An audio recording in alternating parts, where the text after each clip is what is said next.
میں نے آپ کو کیا بتایا تھا؟ یہ واو اس کے مرفوع ہونے کی علامت ہے۔ اچھا چلیے مجھے یہ بتائیے کہ اب اس مدرسینہ کے منصوب ہونے کی علامت کیا ہے؟ اس کا یہ یا جو ہے یہ اس کے منصوب ہونے کی علامت ہے، کیونکہ دیکھیں نا تو دونوں کے آخر میں آیا ہے۔ دیکھیں مدرسونہ کے آخر میں بھی نا آیا ہے اور مدرسینہ کے آخر میں بھی نا آیا ہے، تو وہ تو سیم ہے دونوں۔ جو ڈفرینس ہے وہ واو اور یا کا ہے۔ مدرسونہ میں اور مدرسینہ میں جو حرف تبدیل ہوا ہے، جس حرف میں تبدیلی آئی ہے وہ واو اور یا ہیں، اس لیے ہم یہ کہیں گے کہ مدرسونہ کے مرفوع ہونے کی علامت اس کا یہ واو ہے اور مدرسینہ کے منصوب ہونے کی علامت اس کا یہ یا ہے۔ ٹھیک ہے، تو چلیے ابھی اس مسلمونہ کو بھی منصوب بناتے ہیں، تو یہ کیا بن جائے گا؟ تو یہ بن جائے گا مسلمینہ۔ چلیے ابھی مؤمنونہ کو منصوب بناتے ہیں، تو یہ کیا ہو جائے گا؟ مؤمنینہ۔ صائمونہ کو منصوب کریں، صائمینہ۔ قانتونہ، قانتینہ۔ ذاکرونہ، ذاکرینہ۔ اچھا ابھی یہ جو ہم نے صائمینہ، قانتینہ، ذاکرینہ وغیرہ کہا ہے، ان سب میں ان کے منصوب ہونے کی علامت کیا ہے؟ جی ہاں، ان میں یہ یا ان کے منصوب ہونے کی علامت ہے۔ چلیے ابھی میں اس کو مجرور بنا دیتی ہوں، دیکھتے ہیں یہ مجرور ہو کر کیا بن جاتا ہے۔ اب ہمیں اس کا مجرور بنانا ہے، تو یہ بن گیا مدرسینہ۔ ارے یہ کیا؟ یہ دونوں تو بالکل سیم ہیں، مدرسینہ، مدرسینہ۔ جی ہاں، یہ مجرور ہو کر بھی مدرسینہ ہی رہے گا، لیکن اگر یہ دونوں بالکل ایک جیسے ہوں گے تو پھر ہمیں کیسے پتہ چلے گا کہ کون سا مجرور ہے اور کون سا منصوب؟ دراصل جملے کو دیکھ کر ہمیں یہ پتہ چل جائے گا کہ یہ مجرور ہے یا منصوب۔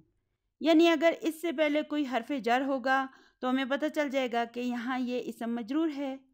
اسی طرح اگر یہ مضاف الیہ کے طور پر آئے گا تو بھی ہم جان جائیں گے کہ یہ یہاں پر مجرور ہے۔ اسی طرح منصوب ہونے کی بھی بہت سی علامتیں ہوتی ہیں، اور ان علامتوں کی وجہ سے ہی ہم کو یہ پتہ چل جائے گا کہ یہ یہاں پر منصوب ہے۔ منصوب ہونے کی علامتیں ہم آگے جا کر پڑھ لیں گے۔ تو اب یہ سب کچھ ہم نے اس لیے سمجھا ہے کہ ہمیں یہ بات سمجھ آ جائے کہ یہ العالمین مجرور ہے۔ اچھا تو پھر اس کے مجرور ہونے کی علامت کیا ہے؟ یہ یا اس کے مجرور ہونے کی علامت ہے۔ لیکن یہاں پر یہ مجرور کیوں ہے؟ یہ العالمین کیوں مجرور ہے؟ جی ہاں، یہ ربی کا مضاف الیہ ہے۔ ربی کو دیکھیں، اس میں نہ ال آیا ہے اور نہ تنوین آئی ہے، اس کا مطلب ہے یہ مضاف ہے اور العالمین مضاف الیہ ہے۔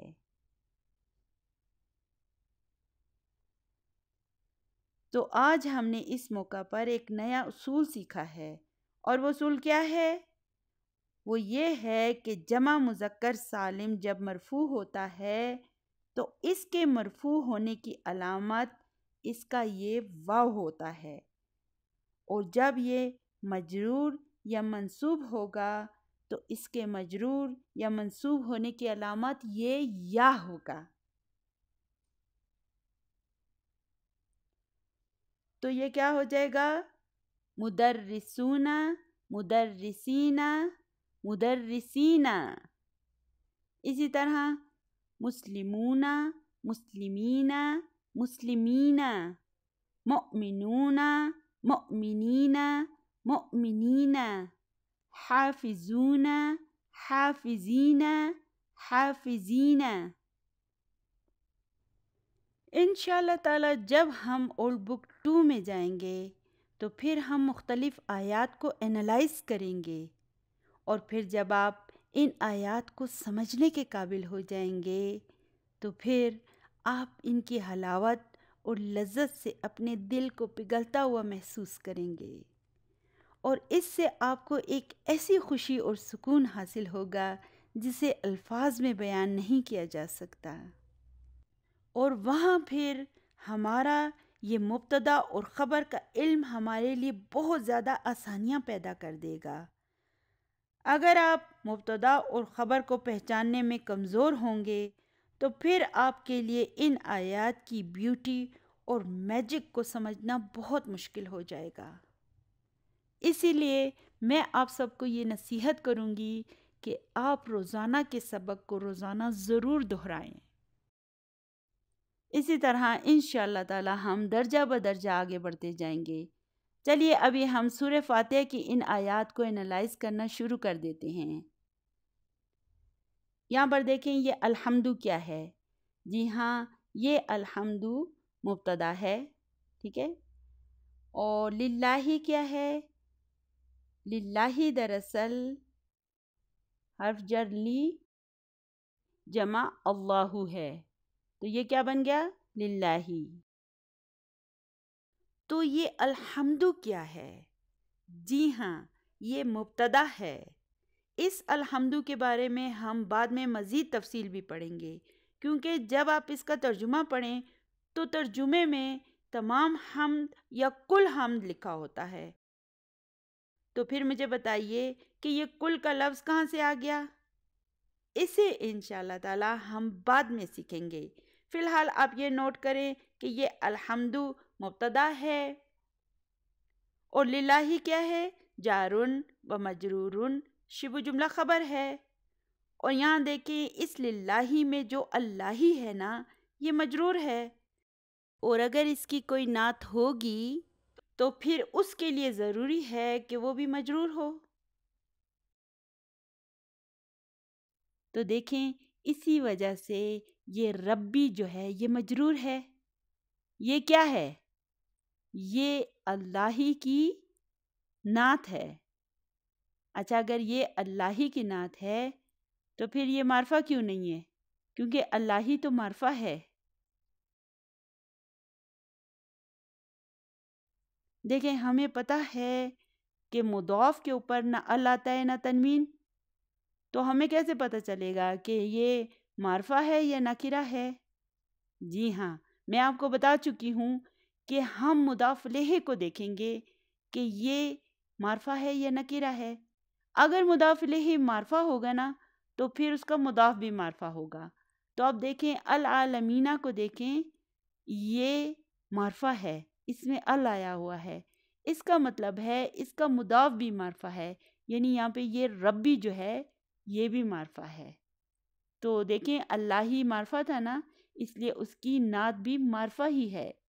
بس فرق اتنا ہے کہ مضاف ہونے کی وجہ سے اس میں ال ہم نے نہیں شامل کیا، اور یہ العالمین مضاف الیہ ہے نا، اس لیے یہ مجرور ہے یہاں پر، اور اس کے مجرور ہونے کی علامت کیا ہے؟ یہ یا، جمع سالم ہے نا، اس لیے اس کا یہ یا جو ہے اس کے یہاں پر مجرور ہونے کی علامت ہے۔ چلیے ابھی دیکھیے یہ الرحمانی کیا ہے؟ جی ہاں، یہ الرحمانی جو ہے اللہ ہی کی نعت ہے، ٹھیک ہے؟ ایک نعت ربی ہو گئی اور دوسری نعت الرحمانی ہو گئی، اور تیسری الرحیمی، یہ بھی اس کی نعت ہے۔ اچھا پھر یہ مالکی کو دیکھیں، یہ کیوں مجرور ہے؟ اس لیے کہ یہ مالکی بھی اللہ ہی کی نعت ہے۔ اس میں بھی دیکھیں ال نہیں آیا، اس کی وجہ یہ ہے کہ یہ مضاف بھی ہے، تو یہ نعت بھی ہے اور مضاف بھی ہے۔ اور یہ یومی کو دیکھیں، یہ کیا ہے؟ مضاف الیہ ہے، وہ مضاف ہے۔ اور الدینی کیا ہے؟ الدینی میں ال آ گیا ہے، اس لیے یہاں پر اس مضاف اور مضاف الیہ کی چین کا اینڈ ہو گیا ہے. تو مالکی کیا ہے؟ نعت ہے، وہو مضاف. اور یومی مضاف الیہ ہے، وہو مضاف ہے. اور الدینی خالی مضاف الیہ ہے. تو اب یہاں پہ دیکھیں کہ یہ ربی، الرحمانی، الرحیمی اور مالکی، یہ چاروں جو ہیں یہ نعت ہیں. اور کس کی نعت ہیں؟ جی ہاں، اللہ ہی کی نعت ہیں. اور یہ اللہ ہی کیا ہے؟ یہ رب ہے، یہ رحمان ہے، یہ رحیم ہے، اور یہ مالک ہے. کس کا مالک ہے؟ یوم الدین کا مالک ہے. یہ سب خصوصیات کس میں ہیں؟ جی ہاں، یہ اللہ ہی میں ہیں. اور یہ سب مجرور کیوں ہیں؟ اس لیے کہ ان کا منعوت مجرور ہے، یعنی کہ اللہ ہی مجرور ہے. اور اس اللہ ہی کو پھر کس نے مجرور کیا؟ جی ہاں، اسے اس حرف جر لام نے مجرور کر دیا اور للہ میں بدل دیا. اور آپ کو پتہ ہے نا، جب ہم حرف جر لام کو کسی ال والے اسم کے ساتھ جوڑتے ہیں تو اس کا یہ حمزہ وصل جو ہے یہ بھی ڈراپ ہو جاتا ہے. جیسے اللہ ہی کے ساتھ جب ہم اس کو جوڑیں گے تو یہ للہ ہو جائے گا، لی اللہ ہی نہیں ہوگا، للہ ہو جائے گا. اسی طرح المدرسو سے پہلے جب ہم لی لگا دیں گے تو یہ للمدرسی بن جائے گا. لی المدرسی نہیں بنے گا، للمدرسی بنے گا. اور کیوں ایسا ہوتا ہے؟ کیونکہ یہ ال کا جو حمزہ ہے نا، یہ حمزہ وصل ہے اور حرف جر کے آنے کی وجہ سے اسے ہم ڈراپ کر دیتے ہیں. ٹھیک ہے. اگر یہ مالکی جو ہے نا، یہاں پہ دیکھیں اس مالکی کو اگر یہ نعت نہیں ہوتا، الگ سے جملہ ہوتا تو پھر یہ مالکو ہوتا. لیکن یہاں پر یہ مالکی ہے، اس کا مطلب ہے کہ یہ اللہ ہی کی نعت ہے. اگر یہ نعت نہ ہوتا تو پھر یہ یوں ہوتا مالک یوم الدینی، پھر یہ ایسے ہوتا. اس مالکی میں دیکھیں ال نہیں آیا ہے، جبکہ اللہ ہی میں ال ہوتا ہے. تو اس کی وجہ بھی یہی ہے کہ یہ مالکی جو ہے یہ مضاف ہے، اور پھر اس کے بعد یہ یومی جو ہے یہ مضاف الیہ ہے، وہو مضاف، اور الدینی مضاف الیہ ہے. اس الدینی کو دیکھیں یہ معرفہ ہے، اس میں ال آیا ہوا ہے، اور اس نے ہمیں یہ بتا دیا کہ اس سے پہلے یومی بھی معرفہ ہے اور مالکی بھی معرفہ ہے. چونکہ مالکی اور یومی یہ دونوں مضاف بھی ہیں، اور مضاف میں ال نہیں آ سکتا، نہ تنوین آ سکتی ہے. اسی وجہ سے ہم مضاف الیہ کو دیکھیں گے کہ یہ معرفہ ہے تو پھر مضاف بھی اس کے معرفہ ہیں، چاہے وہ 1 ہو یا 10 ہو، وہ سب معرفہ ہیں. اور پھر اگر یہ نکرہ ہوگا نا تو پھر اس کے سارے مضاف جتنے پہلے آئے ہوئے نا وہ سب نکرہ ہوں گے. ٹھیک ہے. تو الدینی نے ہمیں بتا دیا کہ یہ مالکی بھی معرفہ ہے اور اللہ ہی بھی معرفہ ہے. تو اب یہ ثابت ہو گیا کہ یہ مالکی بھی اللہ ہی کی نعت ہے. اب دیکھیں الحمد للہ رب العالمین الرحمن الرحیم مالک یوم الدین. آج کے بعد جب آپ اس کو پڑھیں گے تو آپ اس کے ایک ایک لفظ کو سمجھ کر پڑھیں گے. آپ کو اس کا ترجمہ کرنے کی ضرورت نہیں ہوگی، بلکہ آپ عربی کو عربی زبان میں ہی سمجھنے کے قابل ہو جائیں گے. اور پھر جب ہم قرآن پاک کی آیات کا انالیسس کریں گے، ان کا تجزیہ کریں گے، تو پھر ان آیات کا اثر ہمارے دلوں تک پہنچ جائے گا. ہم اپنے دلوں میں اس کی ٹھنڈک اور لذت کو محسوس کرنے کے قابل ہو جائیں گے. اور اس کے آگے پھر کیا ہے؟ جی ہاں، ایاک نعبد و ایاک نستعین. اس کا انالیسس ہم ابھی نہیں کریں گے، اس کی کچھ چیزیں ابھی ہم نے نہیں پڑھی ہیں، اس لیے اس کا انالیسس ہم بعد میں کریں گے جب ہم اس کو سمجھنے کے قابل ہو جائیں گے. اور پھر جب ہم کہیں گے کہ ایاک نعبد، تو ہم کیا کہہ رہے ہیں؟ ہم اپنے دماغ سے اسے سمجھنے کے قابل ہو جائیں گے کہ ایاک نعبدو کے کیا معنی ہیں اور و ایاک نستعین کے کیا معنی ہیں، اہدنا اس کے کیا معنی ہیں۔ جب ہم ایاکا بولتے ہیں تو کا کیا مطلب ہے؟ تم۔ ہم کسی کو تم کے ضمیر سے کب پکارتے ہیں؟ جب وہ ہمارے سامنے موجود ہوتا ہے۔ کوئی اگر ہمارے سامنے موجود نہ ہو تو ہم اسے تم نہیں کہتے، لیکن جب کوئی ہمارے سامنے ہو یا فون پر ہماری بات کو سن رہا ہوتا ہے تو تبھی ہم اس سے کہہ رہے ہوتے ہیں نا۔ جو ہماری بات کو نہ سن رہا ہو نہ سامنے موجود ہو تو ہم اسے کا نہیں کہتے، پھر ہونا چاہیے تھا ایاہو۔ ہم ایاہو نہیں بولتے، ہم ایاک نعبدو بولتے ہیں۔ یقین جانیں جب آپ یہ سب کچھ سیکھ لیں گے تو پھر آپ کا قرآن پاک کا پڑھنے کا انداز ہی بدل جائے گا، اور پھر آپ ڈائریکٹلی اپنے رب کے ساتھ بات کر رہے ہوں گے، اس کی باتوں کو سمجھ رہے ہوں گے کہ وہ ہم سے کیا کہنا چاہتا ہے، اور پھر حقیقی معنوں میں آپ کو آپ کی عبادتوں میں لذت محسوس ہونا شروع ہو جائے گی۔ آپ کی عبادت آپ کی آنکھوں کی ٹھنڈک بن جائے گی۔ خود سوچیں کہ جب ہم اسے سمجھ کر پڑھیں گے تو پھر اللہ تعالیٰ کو ہم اپنے کتنے قریب پائیں گے۔ اس کی ایک ایک بات کو، اس کے ایک ایک لفظ کو جب ہم سمجھ پا رہے ہوں گے تو یقین جانیے اس سے بڑی خوش قسمتی کوئی نہیں ہے۔ تو چلیے ابھی آپ اپنی نیو بک 2 کا سبق نمبر 5 کھول لیں، اور جو لوگ پرانی والی بلیک اینڈ وائٹ بکس استعمال کر رہے ہیں وہ بک 1 کے سبق نمبر 15 کو کھول لیں، پیج نمبر 87۔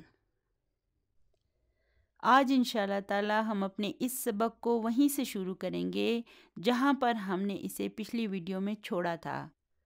شروع کی 3 لائنیں ہم نے پڑھ لی تھیں، اور آج انشاءاللہ تعالی ہم چوتھی لائن سے پڑھنا شروع کریں گے۔ اہلاً و سہلاً مرحباً۔ زینب کہتی ہے خوش آمدید ام کنہ استاذتی۔ اس ام کنہ کو دیکھیں، اس میں کتنے الفاظ ہیں؟ جی ہاں، اس میں 2 الفاظ ہیں، امو اور کنہ۔ امو مبتدا ہے وہو مضاف، اور کنہ مضاف الیہ ہے۔ اور پھر اس استاذتی میں کتنے الفاظ ہیں؟ اس میں بھی 2 الفاظ ہیں۔ یہ استاذتو جمع یا متکلم ہے، تو استاذتو جو ہے وہ خبر ہے وہو مضاف، اور یا متکلم مضاف الیہ ہے، یعنی تم سب کی والدہ میری استانی ہیں۔ پھر وہ کہتی ہے کیف حالھا، وہ کیسی ہیں یا ان کا حال کیسا ہے؟ احداہن، پھر ان سب نوجوان لڑکیوں میں سے ایک لڑکی کہتی ہے ہیا بخیرن، ہیا مبتدا اور بخیرن جارن و مجرورن شبہ جملہ خبر ہے، والحمدللہ، والحمدللہ کا تجزیہ ہم کر چکے ہیں۔ اس کا ترجمہ ہم اردو میں ایسے کریں گے کہ الحمدللہ وہ خیریت سے ہیں۔ زینبو، زینب کہتی ہے این ہی الآن، وہ ابھی کہاں ہیں؟ احداہن ہی الآن فی الریاض، ہی مبتدا ہے اور الآن ظرف ہے، اور فی الریاض جارن و مجرورن شبہ جملہ خبر ہے، یعنی وہ ابھی ریاض میں ہیں۔ زینبو متی ذہبت، زینب کہتی ہے وہ کب گئیں؟ احداہن ذہبت قبل اسبوعین، دیکھیں سوال میں ذہبت تھا اس لیے جواب بھی ذہبت سے شروع ہو رہا ہے۔ تو یہ کون سا جملہ ہے؟ جی ہاں، جملہ فعلیہ ہے۔ فعل کہاں پر ہے؟ ذہبہ، ذہبہ فعل ہے اور یہ تاؤ تانیسی ہے۔ اچھا تو پھر فاعل کہاں ہے؟ اب دیکھیں باقی جملے میں کوئی اور مرفوع اسم موجود نہیں ہے، اس لیے ہم یہ کہیں گے کہ فاعل مستتر و تقدیرہ ہیا۔ ذہبت میں کون چھپا ہوتا ہے؟ جی ہاں، ہیا کی ضمیر چھپی ہوتی ہے، تو یہاں پر فاعل ہیا ہے اور وہ مستتر ہے۔ اور پھر یہ قبلہ کیا ہے؟ قبلہ ایک ظرف ہے اور اسبوعین جو ہے یہ ظرف قبلہ کا مضاف الیہ ہے۔ قبلہ کے معنی ہیں پہلے، بیفور، اور اسبوعین کے معنی ہیں ایک ہفتہ، یعنی کہ وہ ایک ہفتہ پہلے گئی تھی۔ اب آگے دیکھیں، آگے ہے زینبو من ذہب معہا، اس کے ساتھ کون گیا ہے؟ آپ کو پتہ ہے نا سعودیہ وغیرہ میں خاتون اکیلی سفر نہیں کر سکتی، اس کے ساتھ اس کے محرم کا ہونا ضروری ہوتا ہے۔ اسی لیے زینب نے سوال کیا کہ اس کے ساتھ کون گیا ہے؟ احداہن، پھر ان میں سے ایک جواب دیتی ہے ذہب معہا اخونا ابراہیم۔ اچھا، اب اس جملے کو غور سے دیکھیں، کون سا جملہ ہے؟ جی ہاں، جملہ فعلیہ ہے۔ اچھا، تو پھر اس کا فعل کہاں ہے؟ جی ہاں، یہ ذہبہ فعل ہے، اور فاعل کہاں ہے؟ نہیں، ابھی آپ نے نہیں کہنا کہ مستتر، پہلے پورے جملے کو غور سے دیکھیں، کیا جملے میں کوئی اور مرفوع اسم موجود ہے جو ذہبہ کے بعد آیا ہو؟ جی ہاں، اخو کو دیکھیں، یہ ایک مرفوع اسم ہے اور یہ ذہبہ کے بعد آیا ہے، اس لیے ہم یہ کہیں گے کہ ذہبہ فعل ہے اور یہ اخو اس کا فاعل ہے۔ دراصل جملہ ذہبہ اخونا ہے، ٹھیک ہے نا؟ اور پھر ماہا اور ابراہیم ایکسٹرا چیزیں ہیں، یہ ساری ایکسٹرا چیزیں ہیں۔ اصل ہم نے دیکھنا ہے کہ فعل کہاں ہے اور فاعل کہاں ہے۔ تو فعل ذہبہ ہے اور اخو فاعل ہے، وہو مضاف اور نا مضاف الیہ ہے۔ اور پھر یہ ماہا کیا ہے؟ ما ظرف ہے اور ہا جو ہے یہ اس ظرف ما کا مضاف الیہ ہے۔ اور پھر یہ ابراہیمو کیا ہے؟ ابراہیمو بدل ہے، لیکن یہ کس کا بدل ہے؟ اخو کا یا نا کا؟ اخو مضاف ہے اور نا مضاف الیہ ہے۔ جی ہاں، تو پھر یہ اخو کا بدل ہے، کیونکہ یہ بھی دیکھیں مرفوع ہے اور اخو بھی مرفوع ہے۔ اگر یہ نا کا بدل ہوتا تو یہ مجرور ہوتا، کیونکہ نا یہاں پر مضاف الیہ ہے اور مضاف الیہ مجرور ہوتا ہے، اس لیے ہم آسانی سے پہچان گئے کہ یہ اخو کا بدل ہے۔ اچھا، اگر یہ اخو کا بدل ہے تو ایک کام کرتے ہیں، ابراہیموں کو جملے سے نکال دیتے ہیں۔ چلیے ابھی دیکھتے ہیں کہ جملہ مکمل ہے یا نہیں۔ ذہبہ معہا اخونا، اس کے ساتھ ہمارا بھائی گیا ہے، جملہ مکمل ہے۔ چلیے ابھی اس اخونا کو نکال دیتے ہیں۔ ذہبہ معہا ابراہیم، اس کے ساتھ ابراہیم گیا ہے، جملہ ابھی بھی مکمل ہے۔ تو یہی بدل کی پہچان ہوتی ہے۔ آگے ہے زینبو کیف حالکن، تم سب کیسی ہو؟ احداہن، ان میں سے ایک کہتی ہے نحن بخیر والحمد للہ، الحمد للہ ہم سب خیریت سے ہیں۔ زینبو فی ای مدرسۃ انتن، تم سب کون سے اسکول میں ہو؟ احداہن، ان میں سے ایک کہتی ہے نحن فی المدرسۃ المتوسطۃ، نحن فی المدرسۃ المتوسطۃ، ہم سب مڈل اسکول میں ہیں۔ زینبو متی اختبارکن، اختبار کسے کہتے ہیں؟ اختبار جو ہے امتحانات کو کہتے ہیں۔ متی اختبارکن کا کیا مطلب ہے؟ تم سب کے امتحانات کب ہیں؟ احداہن، ان میں سے ایک کہتی ہے اختبارنا بعد شہر انشاء اللہ، ہمارے امتحان انشاء اللہ تعالی 1 مہینے کے بعد ہیں۔ زینبو، زینب پھر سے سوال کرتی ہے، اذهبتن الی المدرسۃ اليوم، کیا تم سب آج اسکول گئی تھیں؟ احداہن، ان میں سے ایک کہتی ہے، نعم ذهبنا ورجعنا۔ نعم حروف الجواب میں سے ہے اور ذهبنا کو دیکھیں، یہ ایک پورا جملہ فعلیہ ہے۔ ذہب فعل ہے اور نا اس کا فاعل ہے، تو ذہبنا ایک مکمل جملہ فعلیہ ہے، یعنی ہم گئیں تھی۔ ورجعنا و حرف عطف ہے اور رجعنا کو دیکھیں، یہ ایک پورا دوسرا جملہ فعلیہ ہے، یعنی کہ اور ہم واپس آ گئیں، لوٹ کر آ گئیں۔ تو اسے ہم اردو میں کیسے کہتے ہیں؟ اردو میں ہم اس جملے کو ایسے کہتے ہیں کہ ہم جا کر آ چکی ہیں، جا کر آ چکی ہیں۔ اجب عن الاسئلۃ الآتیۃ، یعنی کہ دیے گئے سوالات کے جوابات دیجئے۔ ان کے جوابات آپ سبق میں سے خود تلاش کریں اور کی ٹو ایکسرسائز میں بھی ان کے جوابات لکھے ہوئے ہیں۔ نمبر 1 ہے من انتن، اس کا جواب کیا تھا؟ نحن بنات الشیخ عباس۔ نمبر 2 ہے این امکن، جواب ہے ہی فی الریادی۔ نمبر 3 ہے این بیتکن، تم سب کا گھر کہاں ہے؟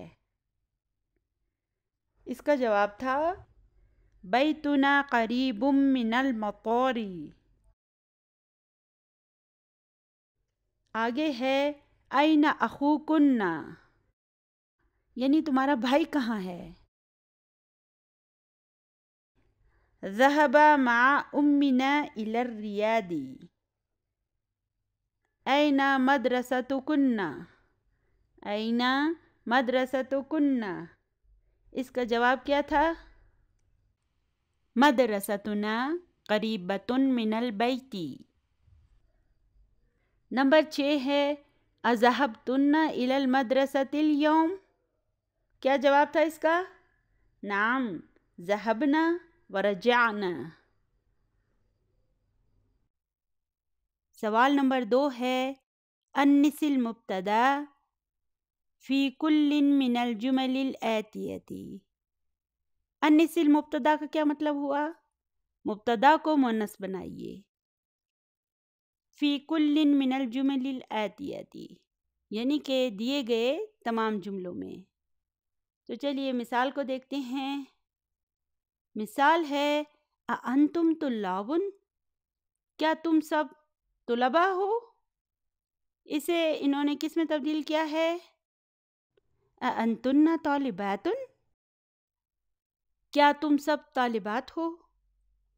تو یہ ہمارے پاس ایک مثال ہے، اسی کے مطابق ہم نے ان سارے جملوں کو تبدیل کرنا ہے۔ انشاءاللہ تعالیٰ یہ کویسچن آپ کو انتہائی آسان لگے گا، کیونکہ ہم نے ضمائر کی اچھی خاصی پریکٹس کی ہے۔ اسی وجہ سے میں ہر ویڈیو کے شروع میں آپ کو ضمائر کی پریکٹس کراتی ہوں، تاکہ آگے جا کر آپ کے لیے آسانی پیدا ہو جائے۔ تو نمبر 1 ہے انتم مدرسون، کیا تم سب ٹیچرز ہو؟ ابھی ہم نے اسے مؤنث میں تبدیل کرنا ہے، تو ہمیں یہاں پر کیا لکھنا ہوگا؟ انتن مدرسات۔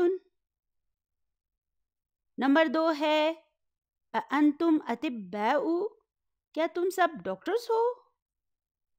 چلیے اسے مؤنث میں تبدیل کریں، انتن طبیبات۔ نمبر 3 ہے انتم اخوۃ حامد، کیا تم سب حامد کے بھائی ہو؟ چلیے ابھی اخوتو کو اخواتو میں تبدیل کر دیں، تو یہ ہو جائے گا انتن اخوات حامد، یعنی کیا تم سب حامد کی بہنیں ہو؟ نمبر 4 ہے انتم مسلمون، اسے مؤنث میں تبدیل کیجئے، انتن مسلمات۔ نمبر 5 ہے انتم اعمام محمود، یعنی کہ کیا تم سب محمود کے چچا ہو؟ اَأَنتُنَّ عَمَّاتُ محمود، یعنی کہ تم سب کیا محمود کی پھوپھو ہو؟ نمبر 6 ہے اَأَنتُمْ أَبْنَاءُ الْمُدِيرِ، کیا تم سب پرنسپل کے بیٹے ہو؟ چلیے ابھی اسے مونس میں تبدیل کریں. انتن بنات المدیری، کیا تم سب پرنسپل کی بیٹیاں ہو؟ نمبر 7 ہے انتم آباء الطلاب، کیا تم سب طلباء کے والد ہو؟ تو اب فادرز کو ہم نے مدرز میں تبدیل کرنا ہے، تو کیا کہیں گے ہم؟ انتن امہات الطلاب، کیا تم سب طلباء کی مدرز ہو، مائیں ہو؟ سوال نمبر 3 ہے حول الضمیر فی کل من الجمل الآتیتی، یعنی کہ دیے گئے ہر ایک جملے میں ضمیر کو تبدیل کیجئے. کما ہوا موضح فی المثال، جیسے کہ اسے واضح کر دیا گیا ہے مثال میں.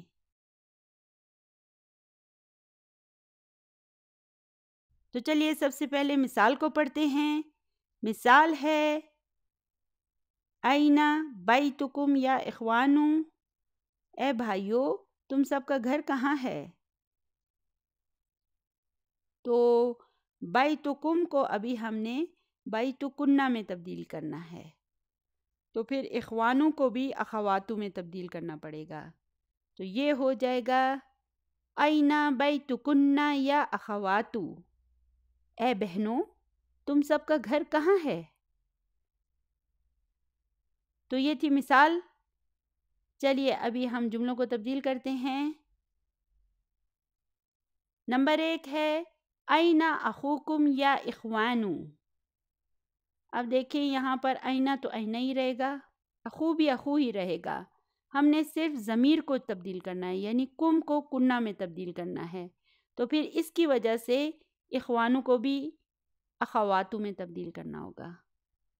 تو پھر یہ ہو جائے گا اینا اخوکنہ یا اخواتو. نمبر 3 ہے متی اختبارکم یا اخوانو.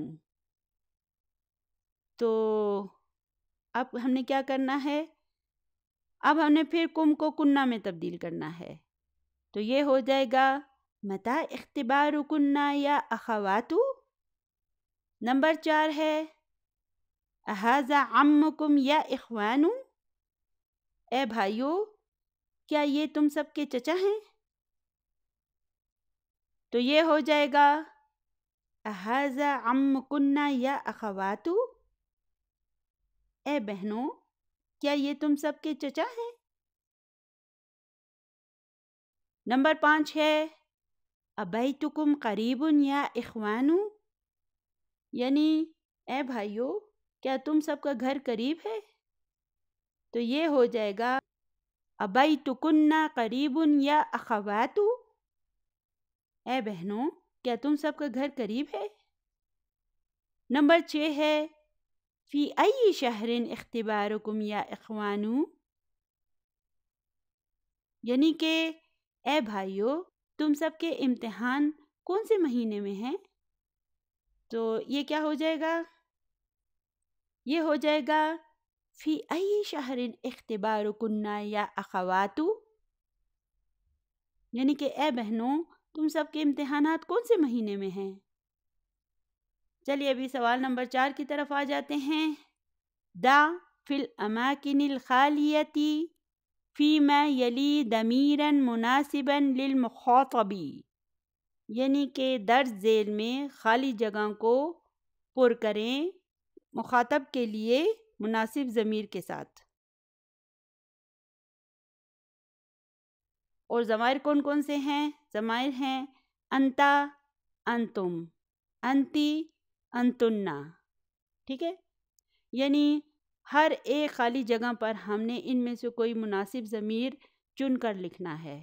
ٹھیک ہے، تو یہ تو بہت ہی آسان ہے. ہم نے یہ دیکھنا ہے کہ یہ آگے جو اسم ہے نا یہ مذکر ہے یا مؤنث ہے، جمع ہے یا واحد ہے، بس یہ دیکھتے جائیں اور لکھتے جائیں. ٹھیک ہے. تو نمبر 1 ہے انت مسلمن. ٹھیک ہے. ہمیں کیسے پتہ چلا؟ مسلمن کو دیکھ کے. مذکر ہے اور واحد ہے. مذکر واحد کے لیے انتا کی ضمیر آتی ہے، تو ہم یہاں پہ لکھیں گے انت مسلمن. نمبر 2 ہے انتی مریدتن. مریدتن واحد مؤنث ہے، اس کے لیے انتی کی ضمیر آتی ہے، اس لیے ہم یہاں پر لکھیں گے انتی مریدتن. نمبر 3 ہے انتن طبیباتن. طبیباتن کو دیکھیں یہ مؤنث بھی ہے اور جمع بھی ہے، اس لیے اس کے لیے انتن آئے گا. نمبر 4 پہ کیا آئے گا؟ انتم تجارن. نمبر 5 ہے انتی بنت المدرسی. یہاں پہ ہم بنتو کو دیکھیں گے اور بنتو کے مطابق پھر یہاں پر ضمیر لگائیں گے، یعنی کہ انتی لگائیں گے. نمبر 6 میں کیا آئے گا؟ انتن اخوات عباس. ہم نے کیا کرنا ہے؟ اخواتو کو دیکھنا ہے، یہ مؤنث ہے اور جمع ہے، اس لیے یہاں پر انتن آئے گا. چلیے ابھی آگے چلتے ہیں. نمبر 7 ہے انتم طلابن. ٹھیک ہے. طلابن کو دیکھیں یہ جمع ہے اور مذکر ہے، تو اس کے لیے ہم انتم لکھیں گے. چلیے اگلے صفحے پر چلتے ہیں. سوال نمبر 5 ہے ضع فی الاماکن الخالیتی فی الجمل الآتیتی ضمیر جر للمخاطبی. ضمیر جرن کا کیا مطلب ہے؟ ضمیر جرن کا مطلب ہے وہ ضمائر جو مجرور ہوتے ہیں. تو کون سے ضمائر مجرور ہوتے ہیں؟ متصل ضمائر. آپ کو یاد ہے نا میں نے آپ کو کیا پڑھایا تھا؟ جب ضمیر جڑتا ہے اسم سے تو حاصل ہو مضاف مضاف الیہ. جب ضمیر جڑتا ہے حرف جر سے تو حاصل ہو جار و مجرور. جب ضمیر جڑتا ہے ظرف سے تو حاصل ہو ظرف اور مضاف الیہ، تو حاصل ہو ظرف اور مضاف الیہ. تو ہم یہ کہہ رہے ہیں کہ ضمیر جب اسم کے ساتھ جڑتا ہے تو مضاف اور مضاف الیہ حاصل ہوتا ہے. چلیے ابھی بیتن جو کہ ایک اسم ہے اسے سارے ضمائر کے ساتھ جوڑ کر دیکھ لیتے ہیں. بیتہ بیتہما بیتہم بیتہا بیتہما بیتہن بیتک بیتکما بیتکم بیتکی بیتکما بیتکن بیتی بیتنا. تو چلیے ابھی ایسا کرتے ہیں کہ حرف جر من کو سارے متصل ضمائر کے ساتھ جوڑ کر دیکھ لیتے ہیں.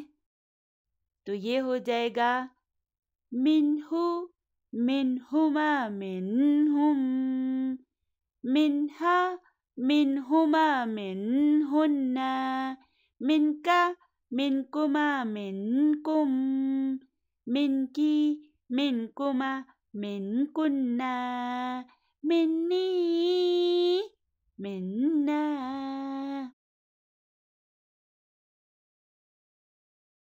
چلیے اب ایسے کرتے ہیں ظرف عندہ کو سارے متصل ضمائر کے ساتھ جوڑتے ہیں. عندہ عندہما عندہم عندہا عندہما عندہن عندک عندکما عندکم عندکی عندکما عندکن عندی عندنا عندی عندنا.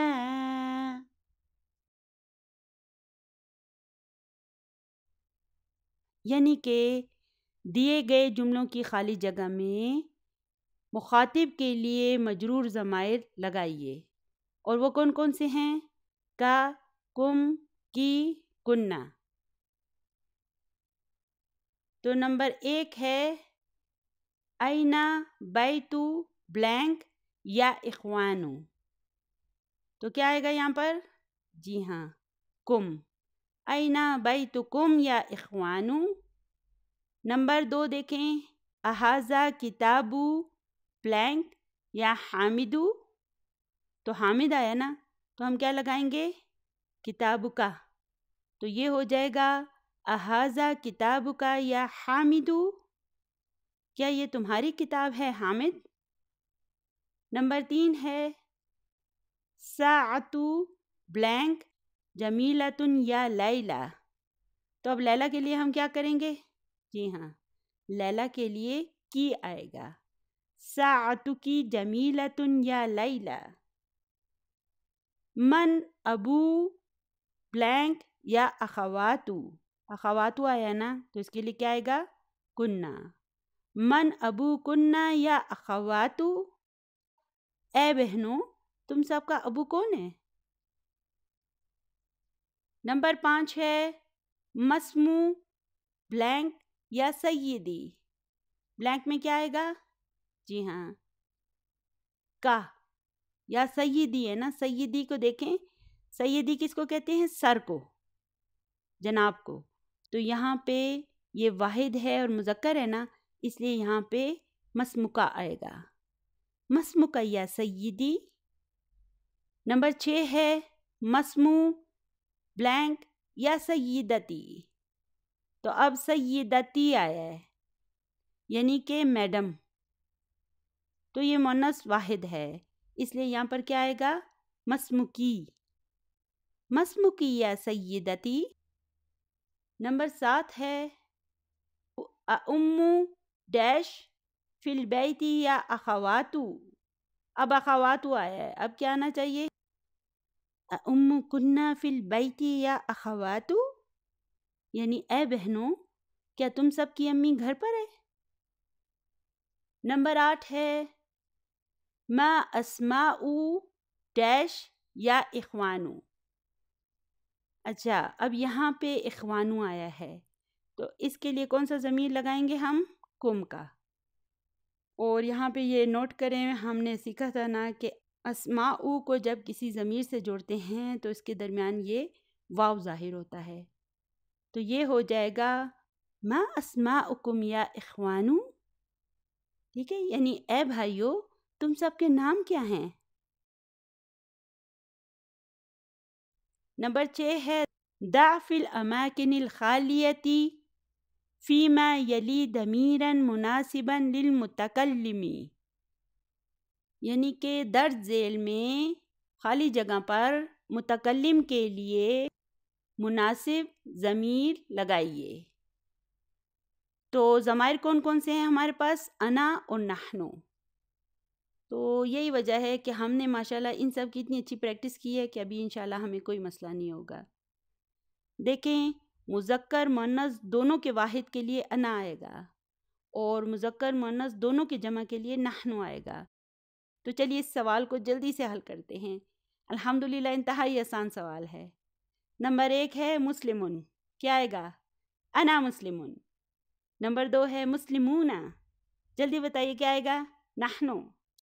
نمبر 3 ہے مسلمتن، اس کے لیے کیا آئے گا؟ انا مسلمتن۔ نمبر 4 ہے مسلماتن، ابھی کیا آئے گا؟ نحنو، نحنو مسلماتن۔ نمبر 5 ہے بنات المدیری، بناتو کے لیے کیا آئے گا؟ نحنو، نحنو بنات المدیری۔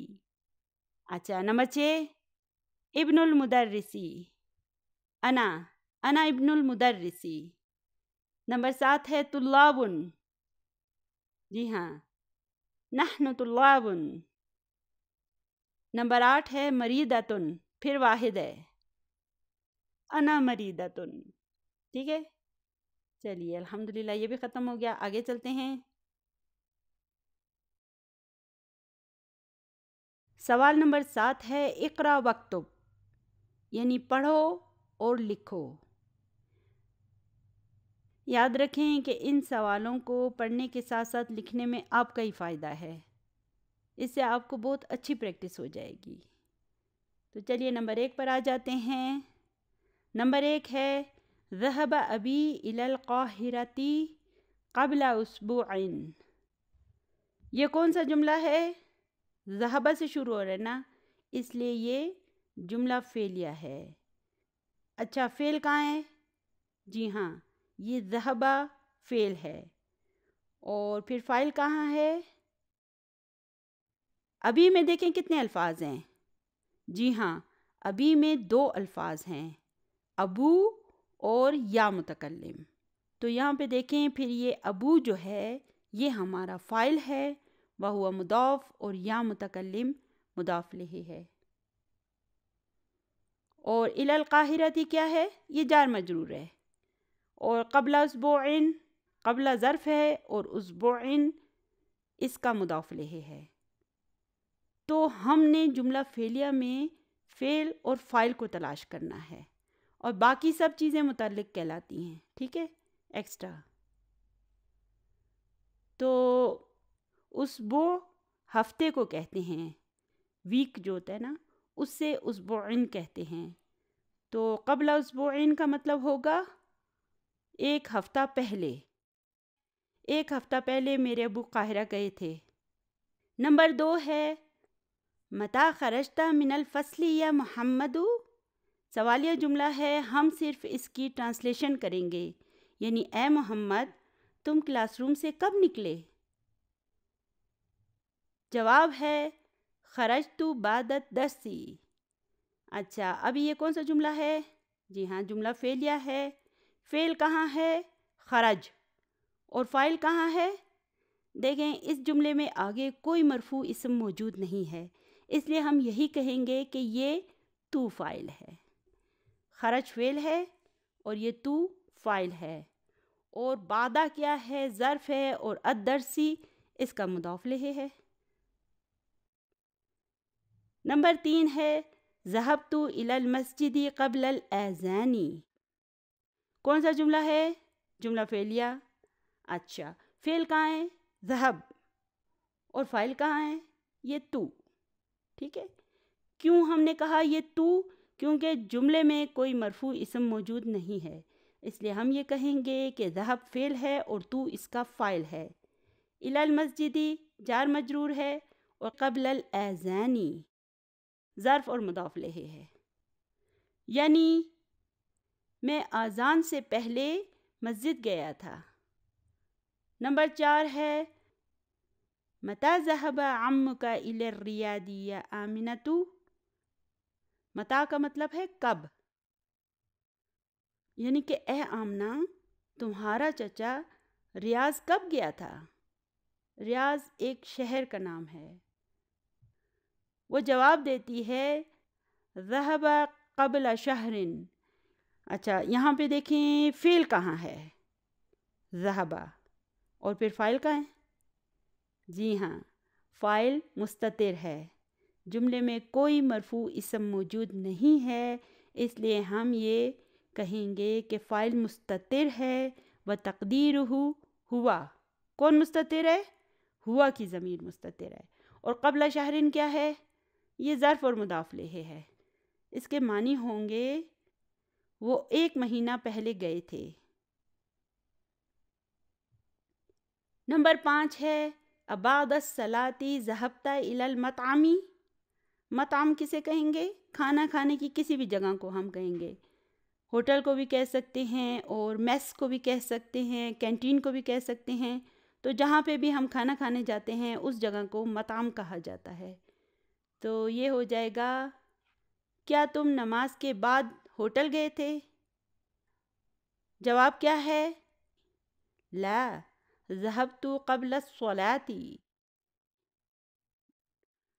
لا حروف الجواب میں سے ہے، اور یہ کون سا جملہ ہے؟ جی ہاں، جملہ فعلیہ ہے۔ فعل کہاں ہے؟ ذهب، اور فاعل تو، ٹھیک ہے۔ ذهب فعل ہے اور تو فاعل ہے، اور قبل الصلاۃ ظرف اور مضاف الیہ، یعنی نہیں میں نماز سے پہلے گیا تھا۔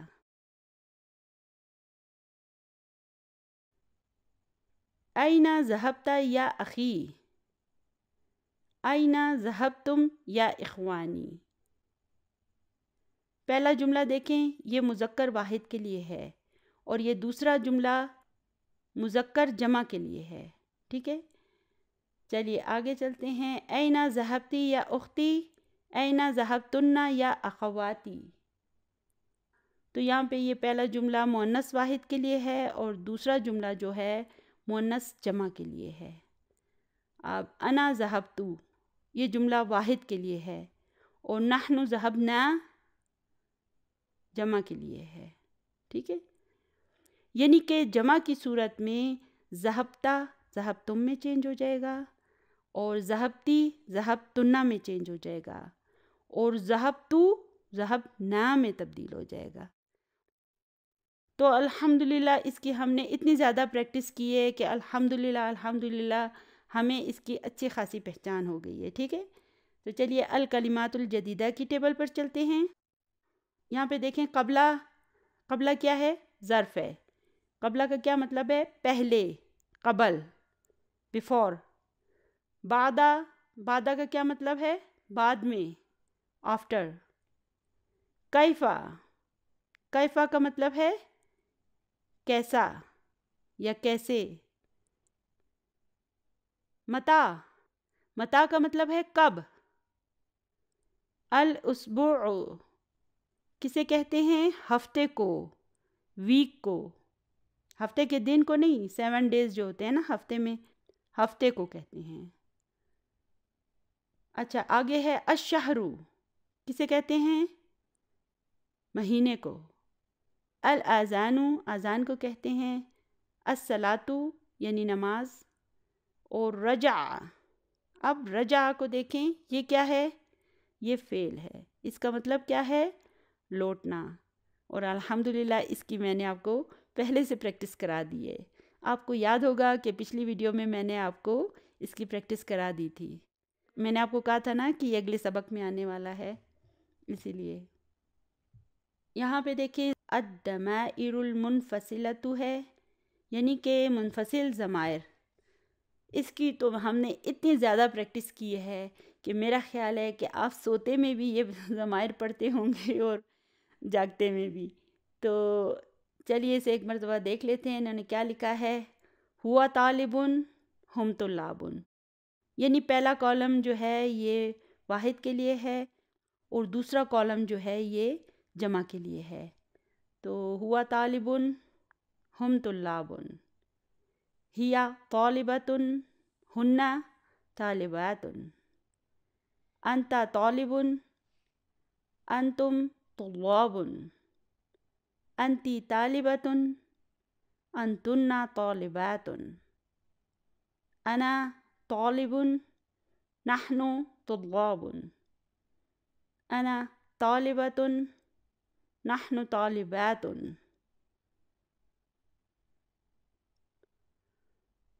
تو دیکھیں یہ مذکر اور مؤنث دونوں اسماء کے لیے جو ضمائر استعمال ہم کریں گے نا واحد اور جمع کے لیے، ان سب کو ہم نے پڑھ لیا ہے اور الحمدللہ ہم پہلے سے اس کی اتنی زیادہ پریکٹس کر چکے ہیں کہ ابھی کوئی پریکٹس کی اتنی خاص ہمیں ضرورت نہیں ہے، ٹھیک ہے۔ تو الحمدللہ آج کا ہمارا سبق بس یہیں تک تھا۔ دعاؤں میں یاد رکھیے گا۔ ربنا لا تزغ قلوبنا بعد إذ هديتنا وهب لنا من لدنك رحمة إنك أنت الوهاب۔ سبحان ربك رب العزة عما يصفون وسلام على المرسلين والحمد لله رب العالمين۔ جزاكم الله خيرا كثيرا۔ السلام علیکم ورحمۃ اللہ وبرکاتہ۔